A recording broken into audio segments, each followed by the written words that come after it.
Here we're going to look at evaluating different types of functions. The biggest thing to remember about functions is this first letter is just the name of the function. So here's like a good example of why this can sometimes be more useful than the y equals. See how when they say f of -2, there's three equations here. I automatically know which one they want me to plug into because it's the one named f. And then all you could do with functions is plug things into them. So if they're asking for f of -2, it means literally take where there used to be an x and put a -2. And so where there used to be an x in the function, we'll put a -2. All you can do with functions is plug into them.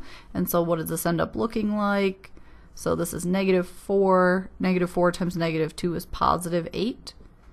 So square root of 4, which is 2. And then picture if you leave it in this notation, what that tells someone else who look at your final answer is, this is what you plugged in to get out this. So this is like x and this is like y. So your input and your output. Alright, so then they want us to do a couple other ones. They also ask for g of 2. So same idea.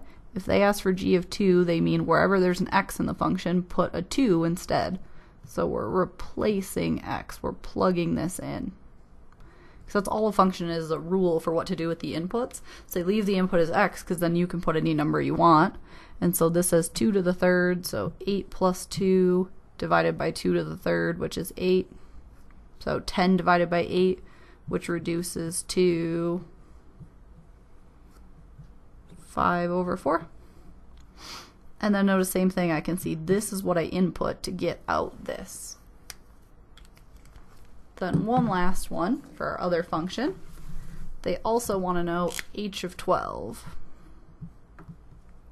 So same idea, a function is just a rule of what to do with the inputs.